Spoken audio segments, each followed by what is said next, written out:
الجزائر عندها ايه الجزائر عندها مجموعة طيبة، عندها مجموعة شباب.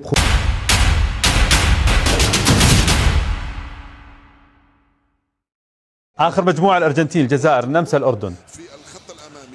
الجزائر عندها ايه الجزائر عندها مجموعة طيبة، عندها مجموعة شباب، خصوصا هجومها فريق شاب عنده امكانيات كبيره، ما تنقص الا خبره. شاهدنا نادي كاس فريق، شاهدنا نادي كاس فريق قدم مستوى جيد 20 21 22 سنه. طيب. ان شاء الله نتمناو ان الجزائر تترشح. الارجنتين، الجزائر، النمسا، الاردن. يلا هذا اخر مجموعه. ايه. الجزائر الاردن عمر. ايه حلو مفاجآت حلو جميلة. الأردن. عندهم جيل تبارك الرحمن، موسى التعمري، نعيمات، يزن، في لاعبين رائعين. مباراتهم ضد بعضهم هذيك ايه.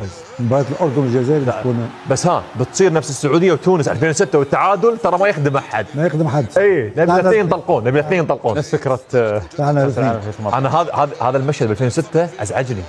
شفت احتفالات الفريقين بعد هدف راضي الجعيدي 2-2. قلت المفروض ما يفرحون، لانه اوكرانيا واسبانيا ماخذين الافضليه، كان المفروض واحد فيهم يروح 3 نقاط.